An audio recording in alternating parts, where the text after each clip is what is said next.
कभी ये सोचा है कि हजारों अलग-अलग संस्कृतियों और भाषाओं वाले इतने बड़े, इतने विशाल उपमहाद्वीप को भला एक साथ कैसे रखा जा सकता है? भारत पर शासन करने की जो कहानी है ना, वो दरअसल इसी एक सवाल का जवाब खोजने का एक हजारों साल पुराना एक बहुत ही दिलचस्प प्रयोग है। तो आज की इस चर्चा में हम इसी अनोखी यात्रा को समझने की कोशिश करें। तो चलिए उसी एक बुनियादी सवाल से शुरू करते हैं। वो सवाल जिसका जवाब यहाँ के हर शासक ने हर दौर में खोजने की कोशिश की है। सवाल ये है, भारत जैसे विशाल और विविध देश को, जो सच पूछिए तो अपने आप में एक महाद्वीप जैसा है, उसे बिखरने से कैसे बचाया जाए। और कमाल की बात यह है कि ये चुनौती हर युग में कमोबेश एक जैसी ही रही है। ये तस्वीरें देखिए, ये इस चुनौती की पूरी कहानी बयां करती हैं। एक तरफ है अशोक का स्तंभ, जो एक शक्तिशाली केंद्र, एक मजबूत सत्ता के जरिए एकता लाने के प्राचीन विचार का प्रतीक है। और दूसरी तरफ हमारी आज की संसद, जो कहती है कि नहीं, एकता जोर से नहीं बल्कि सहमति और लोकतंत्र से आती है। ये दोनों तस्वीरें एक साथ मिलकर भारत के हजारों साल के शासन के प्रयोग की कहानी कहती हैं। तो चलिए कहानी की बिल्कुल शुरुआत में चलते हैं और देखते हैं कि हमारे पूर्वजों ने शासन की इस बड़ी पहेली को सुलझाने के लिए कौन से शुरुआती प्रयोग किए थे। ये सोचना वाकई दिलचस्प है कि भारत में लोकतंत्र की जड़ें कितनी कितनी गहरी हैं। मतलब बहुत शुरुआती वैदिक समाज में भी दो तरह की सभाएं हुआ करती थीं। एक थी सभा, जिसे समझने के लिए आज की राज्यसभा जैसा मान सकते हैं, जहां अनुभवी और बड़े-बड़े लोग बैठते थे। और दूसरी थी समिति, जो बिल्कुल आज की लोकसभा की तरह थी, यानी आम लोगों की सभा। और मजे की बात यह है कि इसके पास राजा को चुनने या हटाने तक की शक्ति थी। सोचिए जरा। अब कहानी में एक बहुत बड़ा मोड़ आता है, सम्राट अशोक के साथ। ये नक्शा देखिए, उनका साम्राज्य लगभग पूरे, जी हाँ, पूरे उपमहाद्वीप में फैला हुआ था। जरा सोचिए, उस जमाने में बिना किसी मॉडर्न टेक्नोलॉजी के इतने बड़े और अलग-अलग तरह के लोगों वाले साम्राज्य पर शासन करना कितनी बड़ी, कितनी जबरदस्त चुनौती रही होगी। तो अशोक का समाधान क्या था? उनका जवाब था धम्म। और ये समझना बहुत जरूरी है कि धम्म कोई धर्म नहीं था। ये असल में शासन चलाने का एक बहुत ही शानदार तरीका था। ये सामाजिक व्यवहार के कुछ ऐसे नियम थे जो हर किसी पर लागू होते थे, जैसे सहिष्णुता, अहिंसा। इसे अगर आज की भाषा में कहें तो ये सॉफ्ट पावर का इस्तेमाल था।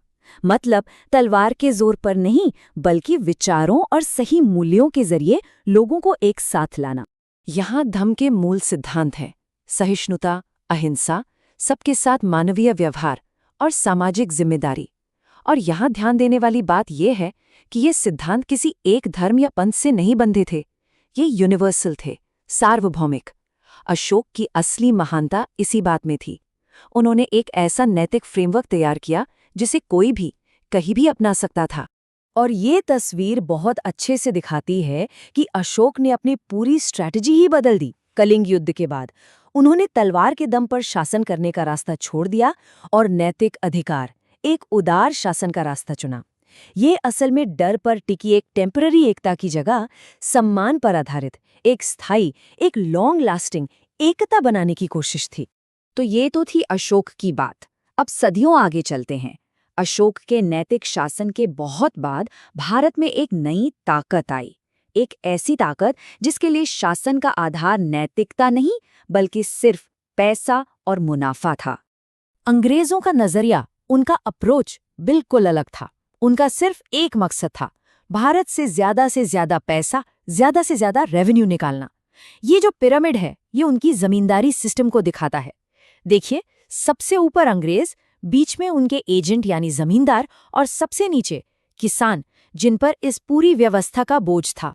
और ऐसा नहीं है कि अंग्रेजों ने हर जगह एक ही तरीका अपनाया। नहीं, उन्होंने भारत के अलग अलग हिस्सों में अलग अलग सिस्टम लागू किए, लेकिन मकसद हमेशा एक ही रहा, ज्यादा से ज्यादा रेवेन्यू इकट्ठा करना, चाहे वो जमींदारी हो, रैयतवाड़ी हो या फिर महालवाड़ी।